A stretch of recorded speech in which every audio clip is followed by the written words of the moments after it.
Bé, començarem, però, amb les llengües de l'anaconda. El llibre recull, segons dius, les teves col·laboracions en aquest programa que dèiem Els viatgers de l'anaconda. Com és que et decideixes a parlar o a escriure de les llengües del món? Bé, comencem pel principi. Els viatgers del Gran Anaconda és un programa que es fa a Catalunya Ràdio, que el fan de dissabte a diumenge a la matinada. Abans el feien més a les tardes, passa que això del futbol sembla ser que pot més... Està en antena, encara. Sí, està en antena, passa que és a la matinada, no? Llavors vaig començar a col·laborar amb el programa ara fa un parell d'anys i de les meves col·laboracions, dels guions de les col·laboracions, doncs els vaig ajuntar, em vaig reescriure una mica, vaig fer-ho una mica més bonic i d'aquí em va sortir el llibre, que és un llibre on parlo de fets i curiositats de les llengües del món. De fet, caldria, per poder llegir coses sobre tantes llengües, caldria tenir molts llibres i aquí hi ha una mica de concentració. I ho faig d'una manera molt planera, per gent no entesa, diguéssim. Evidentment. Per despertar una mica el lingüista que tots portem a dins, perquè com a mínim tots parlem una llengua, doncs jo sempre penso que qui més qui menys està interessat en la qüestió. Jo que me l'he llegit us garanteixo que és de lectura còmoda, de lectura fàcil i planera i que tot s'entén molt bé malgrat que estiguem parlant de lingüística, que sembla que hagi de ser molt complicat. No podrem parlar, evidentment, de tot el que diu el llibre, però sí parlarem d'alguns dels punts. Un dels punts que a mi també m'ha sobtat bastant és les diferents maneres de comptar segons les llengües. Sí. Jo, si et permets, abans que diguis res, si ens podeu passar un vídeo que tenim que ens explicarà exactament, en David Valls ens explicarà què estem veient en aquest vídeo que passarem ara. Això és sorpresa, del vídeo.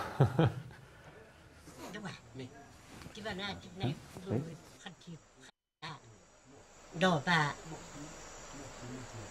Besa, Kira, Tawata, Kata, Ugera, Nata, Kina, Ruma, Tankina, Tanata, Tanguera, Tantawata, Kira, Besa, Doba, Tibana, Tibnariba, Dumriba, Khatiba, Khatkata Titu. Eso, hem gut pala. Eso. Què fa aquesta senyora? Veiem que està com comptant. Està comptant, igual que nosaltres fem 1, 2, 3, 4, 5, o a la Índia fan 1, 2, 3, 4, 5, 6, 7, 8, 9, fan servir la falange, falangina, falangeta. Doncs ella està fent servir les parts del cos, però també les fa servir, ara no recordo quina llengua parlava aquesta senyora ni on era, però he reconegut el vídeo. Jo sí perquè ho tinc apuntat. O, si la sé llegir bé, Oxadmin. Pot ser, ja no me'n recordo. Però explicaré el què de la qüestió. Bé, hi ha moltes llengües que, per exemple, per dir la paraula, el número 5, és la mateixa paraula que mà. Perquè, esclar, a la mà tenim 5 dits, no? És la mateixa paraula que és polisèmica, Per dir el número 10, doncs fan servir 2 vegades mà. Per dir el número 6 fan 5, fan mà més 1, mà més 2, mà més 3, mà més 4, 2 vegades mà. Recordo una mica el francès, el 4-20, no?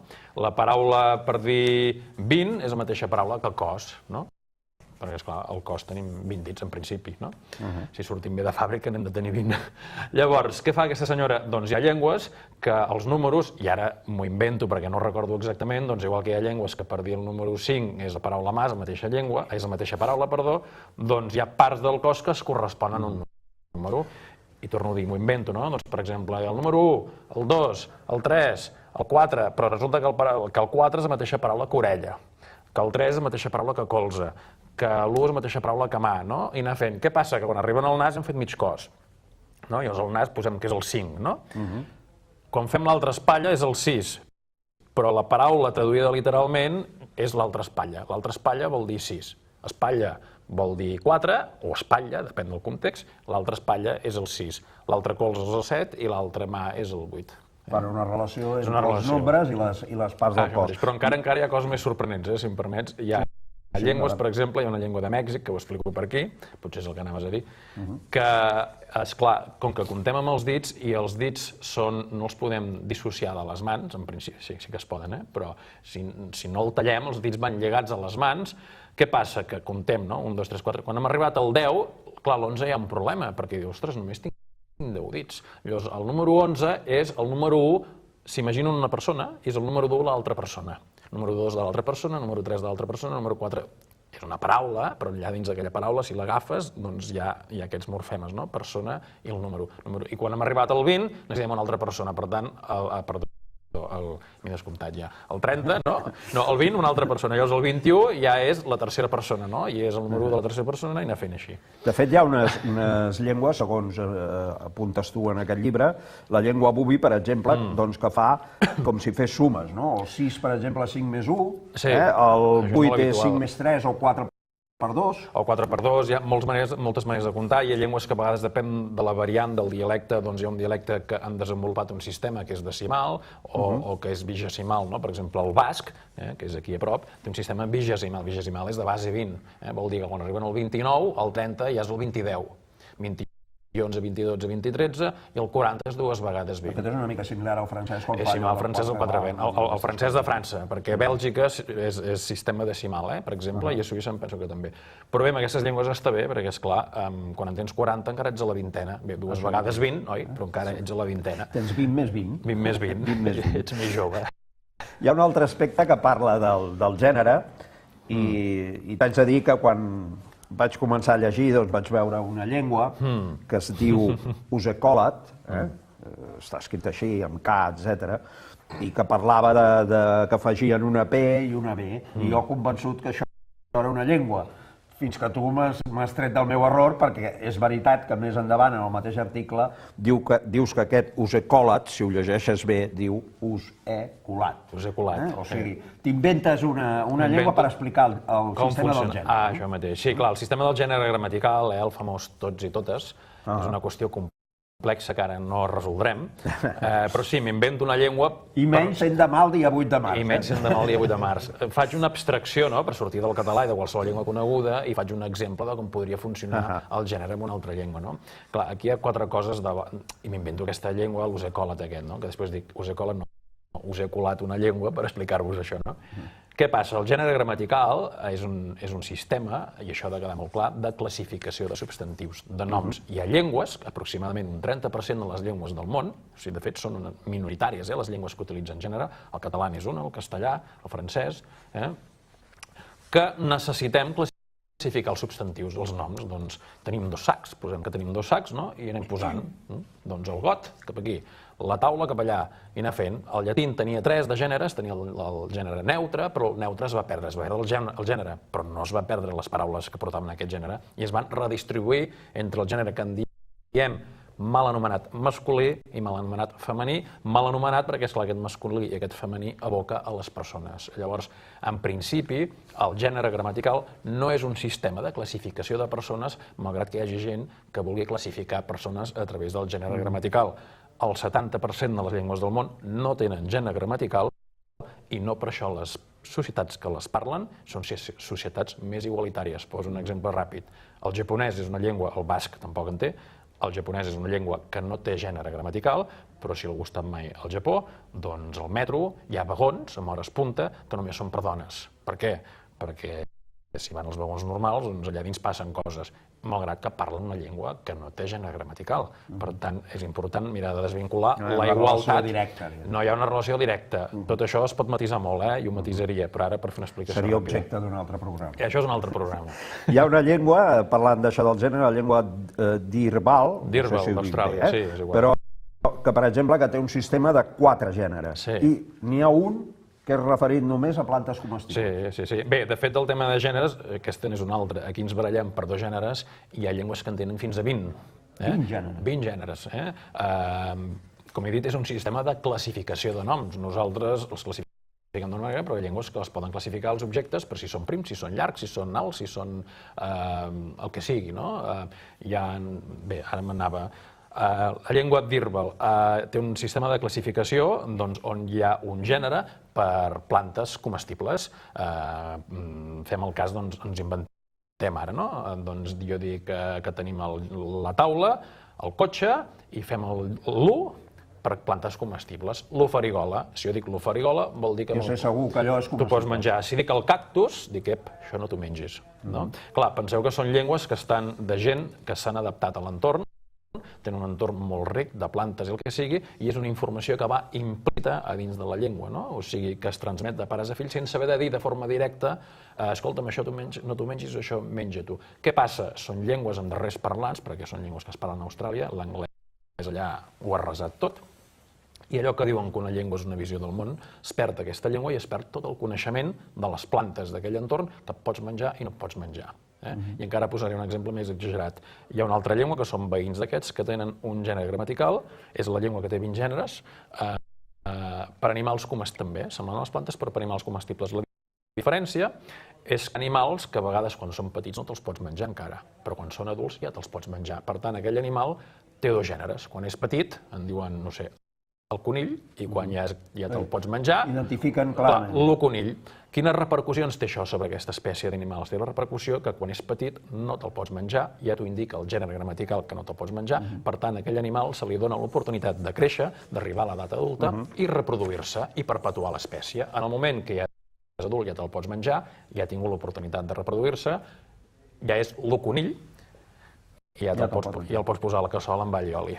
Parlem una mica de colors. Parles molt dels colors principals, etc. i així. Hi ha una llengua també de Nova Guinea, Dani, que de fet només té dues paraules per definir tots els colors. Sí, de fet classifiquen els colors per tonalitat. No recordo, era mili i mali? Com eren? Mili i mola. Mili i mola, com els mili vanili. El mili és els colors foscos i freds. Correcte, classifiquen per tonalitat, colors foscos i colors clars. Ja està, ja en tenen prou. És una qüestió rellevant, no és una qüestió cognitiva que aquella gent hi veguin en blanc i negre o alguna cosa d'aquestes, no, simplement que en aquella llengua no han necessitat de desenvolupar més colors. Al contrari, hi ha llengües que sí que tenen moltes més paraules per dir colors, no? Més que nosaltres, no? Perquè en distingeixen més i culturalment potser els és més rellevant. Ara, també hi ha llengües, i m'avanço, com el piraja, que és una llengua molt controvertida. Sí, ara volia parlar d'aquesta. Sí, és una llengua molt... Bé, la llengua no és controvertida. La persona, el lingüista que l'estudia, en tal senyor Everett, que esclar és l'única persona no piraja que parla el piraja i una llengua externa. Per tant, no hi ha manera de contrastar res. Clar, no hi ha manera de contrastar res. El que diu ell és la realitat. Exacte. Bé, ara hi ha més gent que l'està estudiant i l'estan desmentint bastantes coses, perquè sembla ser que aquesta llengua no té res, no té colors, no té números, no té abstracció, no poden expressar conceptes abstractes, no? Felicitat, coses així, cosa que és molt... Fins i tot no té recursivitat, que és un dels elements bàsics, un dels pilars de la lingüística, no? La recursivitat és la que estic fent servir tota l'estona, jo mateix, no? Que és anar enllaçant frases, no? Ell va dir això, ell va dir que li van dir això, ells li van dir que li van dir que va dir això, i anar enllaçant. Es veu que amb aquesta llengua això no es pot fer, cosa que a mi em semblaria estrany, doncs no sé com deuen parlar, no? Tornant als colors, amb aquesta llengua sembla ser que no hi ha colors. Quan es diu que no hi ha colors vol dir que no hi ha paraules nuclears que tinguin un sol significat. Per exemple, la paraula negra només vol dir negre, però la paraula rosa ens ve de la flor que és rosa i l'aprofitem pel color, la carbassa o la taronja, pel color taronja, no? Etcètera, etcètera. Doncs sembla ser que aquesta paraula no té una paraula nuclear de dir, no, mira, és que el verd només vol dir verd, no vol dir res més. I tots són paraules o construccions per dir això és de color sang, deu ser vermell, això és de color cendra, això és de color... i fan servir així. Clar, què passa? Que hi ha un moment en què dius, bé, quan tu dius això és de color sang, sí és de color sang, però hi ha un moment en què després dels anys o dels segles, quan dius tu és de color sang, quan nosaltres diem això és de color taronja, no pensem en una taronja. Per tant, ja és una paraula també polisèmica, no? Que ja dius, home, ja és el color, això també, no? Llavors, si això dius és de color sang, ja és un color, ja és un terme, una lexicalització, no? Que podries dir... Una mica per acabar, i una de les coses que de vegades se n'ha fet, quan s'ha fet difusió del llibre, se n'ha parlat potser més, és això de la llengua de la sogra. Explica què passa amb la sogra. També. Ens en tornem a Austràlia. La llengua de la sogra, bé, doncs és una llengua, és dels Dirbal també, si no recordo malament, que n'hem parlat abans. Sí, el Dirbal. Sí, és una llengua que parlen els Dirbal, que parlen Dirbal. Bé, de fet ja està extingit, aquesta llengua, que és, o sigui, des d'un punt de vista sintàctic, morfològic i de tot, és igual que el Dirbal, l'únic que el lèxic, el vocabulari, és diferent. Per què és diferent? Resulta que en presència de la sogra, o a vegades el cunyat o algun parent així, però en principis de la sogra hi ha certes paraules que no es poden dir. De fet, pràcticament cap paraula es pot dir. Hi ha una llengua paral·lela, doncs, per quan hi ha la sogra davant. Igual que aquí abans, tradicionalment, davant de la sogra, se li parlava de vos, no? No és un cas tan exagerat, no? Doncs allà, si diem taula, si ve la sogra no podem dir taula, hem de dir una altra paraula, perquè és tabú dir taula. Un exemple real és que, per exemple, tenen moltes espècies de granotes allà i tenen 15 paraules diferents per anomenar 15 espècies diferents de granotes, però quan hi ha la sogra només fan servir una paraula. Tenen molts matisos amb la llengua d'anar a caçar, dels arcs i les fletxes i aquestes coses, però quan hi ha la sogra només poden fer servir una paraula. Hi ha de fer com una reducció lèxica, però és una llengua paral·lela. Quan a lèxic és una llengua diferent, has d'aprendre una llengua nova pràcticament davant de la sogra. Bé, ho hem de deixar aquí perquè si no, no tindríem temps per parlar de la resta. Evidentment és molt interessant, no només parla d'aquests temes que hem comentat aquí, perquè també parles de l'aragonès, parles del basc, parles del francès, del català a la Catalunya Nord, parles d'una relació entre el wampanoag i el català. Molt interessant, sí. És una llengua que va ressuscitar després de 150 anys i està extingint. I, per tant, l'únic que podem fer és recomanar-vos el llibre, Les llengües de l'anaconda. Segur que a part de passar-vos-ho bé llegint, aprendreu moltíssimes coses i algunes d'elles molt curioses. Gràcies, David, però ara anem per altres temes. Anem per... Demà, hem dit, és